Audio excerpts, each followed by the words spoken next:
Wah, bosan nih Keila. Benar-benar menjemukan terus belajar firman Tuhan. Nah Keila, kalau main game, pernah bosan nggak?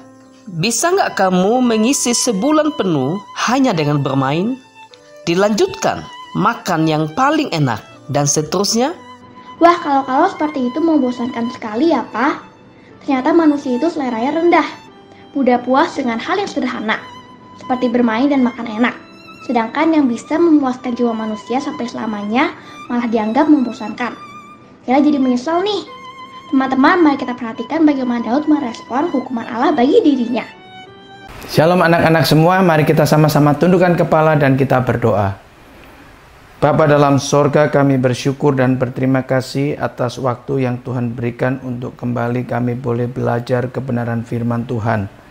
Ya Tuhan, tolonglah kami supaya dengan pertolongan-Mu kami dimampukan untuk belajar dengan baik, belajar dengan membuka hati kami, sehingga firman-Mu itu memenuhi hidup kami, dan firman-Mu mengantarkan kami untuk berakar, bertumbuh di dalam Kristus, dan hingga kami boleh berbuah-buah juga di dalamnya, sehingga kami boleh menjadi orang-orang yang terus memikirkan bagaimana kami menjadi berkat buat orang lain. Terima kasih ya Tuhan, dalam nama Tuhan Yesus kami berdoa. Amin. Anak-anak yang dikasihi Tuhan, pada pelajaran yang lalu kita sudah sama-sama belajar dan mengetahui bahwa ketika Daud sudah melakukan perbuatan dosa, yaitu berzina dengan Batsheba dan membunuh Uria dengan cara-cara yang keji, maka Tuhan menjatuhkan hukuman atas Daud beserta keluarganya. Bukan pada hari itu, tapi dalam jangka yang akan datang. Namun demikian, ketika Daud mendengar perkataan hukuman yang diperkatakan oleh Nabi Nathan, maka Daud tidak lagi memberontak kepada Tuhan. Daud juga tidak melawan kepada Tuhan. Tapi dari mulut Daud justru keluar kata-kata, "Aku telah berdosa kepada Tuhan." Maka dari mulut Nabi Nathan keluar perkataan bahwa dosa itu sudah dijauhkan daripadamu, engkau tidak mati. Itu yang disampaikan Nathan kepada Daud. Tetapi karena Daud telah sangat menghina nama Tuhan, Daud sudah sangat merendahkan nama Tuhan. Bukan hanya kepada bangsa Israel, tetapi terlebih kepada para musuh-musuh Tuhan, yang juga tentunya itu merupakan musuh dari bangsa Israel. Maka Tuhan menjatuhkan hukuman yang langsung saat itu untuk Daud. Nathan mengatakan kepada Daud bahwa anak yang dilahirkan dari Batsheba akan mati. Setelah mengatakan hal itu, maka Nathan segera meninggalkan Daud dan menuju ke rumahnya. Tak lama kemudian, Tuhan menulahi anak itu dan anak itu jatuh sakit. Ketika Daud melihat hal itu, maka Daud segera mencari Tuhan dan berpuasa dengan tekun. Serta ketika dia masuk ke dalam rumahnya, dia berbaring di atas tanah. Ini adalah satu tindakan yang dilakukan Daud karena Daud mengasihi anak itu. Apa yang dilakukan Daud dilihat oleh pegawainya, dan pegawainya berusaha untuk mengajak Daud bangkit atau bangun dari berbaring di atas tanah serta makan. Tetapi Daud tidak mau atas ajakan tersebut, dan Daud terus berpuasa, terus berdoa, juga terus berbaring di atas tanah. Setelah genap 7 hari, maka pegawainya mengetahui bahwa anak tersebut sudah mati.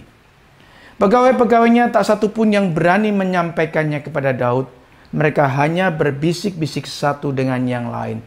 Melihat tindakan ini, Daud tahu bahwa anak itu sudah pasti mati. Dan Daud segera bertanya kepada pegawainya, "Apakah anak itu sudah mati?" Maka pegawainya menjawab, "Ya." Setelah Daud tahu bahwa ada kepastian anak itu mati, maka Daud segera bangun dari baringnya di atas tanah. Dia mandi, dia berurap memakai wangi-wangian, berganti pakaian, dan segera itu dia menuju ke rumah Tuhan serta bersujud di hadapan Tuhan.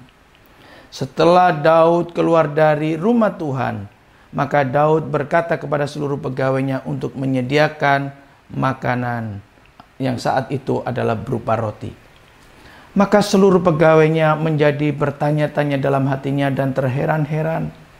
Maka seluruh keheranan tersebut disampaikan kepada Daud. Pegawainya bertanya, "Apa sebenarnya semua arti yang kau lakukan ini? Ketika anak itu hidup, kau berpuasa, bertekun, berdoa dengan sungguh-sungguh kepada Tuhan. Tapi sesudah anak itu mati, kau bangun dan makan."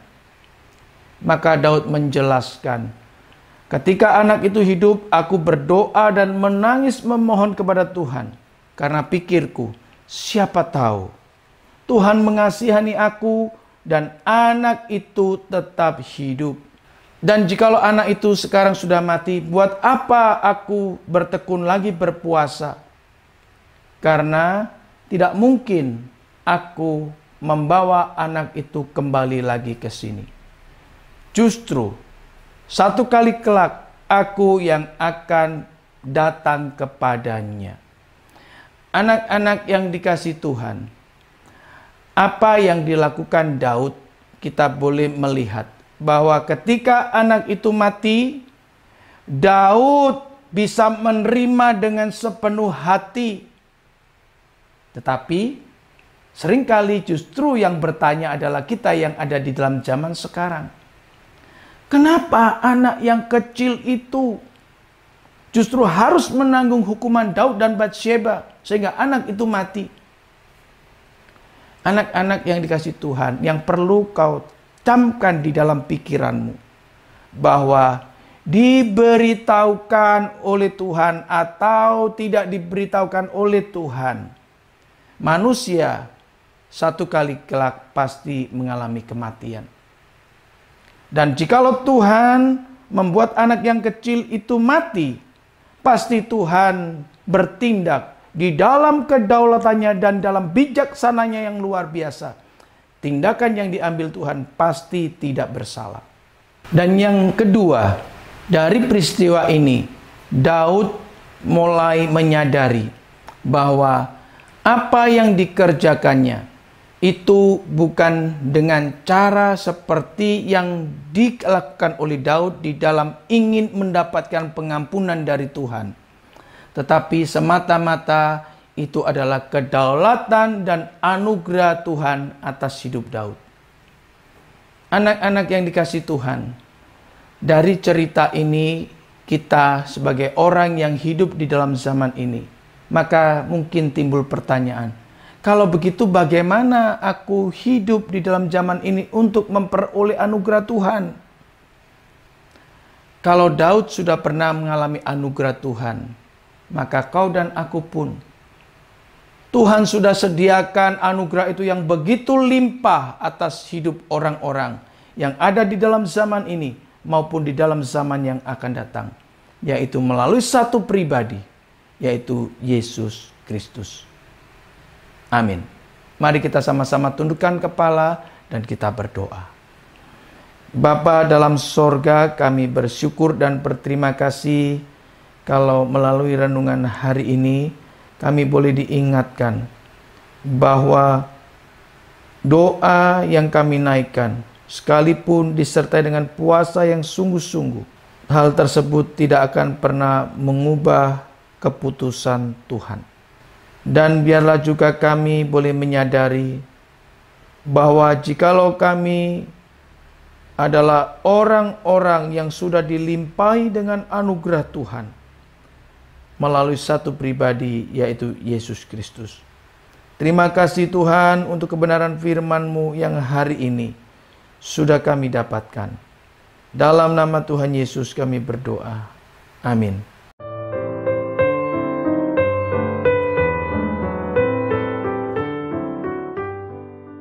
Alkitab adalah buku yang paling jujur. Tidak ada raja yang mau menuliskan dosanya sendiri. Kalau disuruh Tuhan, ia pasti taat. Daud memang bukan manusia super, sehingga rakyat tidak perlu bersandar mutlak pada rajanya. Bangsa Israel harus beriman kepada sesuatu yang jauh lebih dapat diandalkan, yaitu janji kedatangan penebus. Anugerah tersedia dengan limpah bagi semua orang Kristen hanya melalui Yesus Kristus. Yuk kita lanjutkan baca dari kitab 2 Samuel 12 ayat 24-31 buat renungan besok. Bye-bye!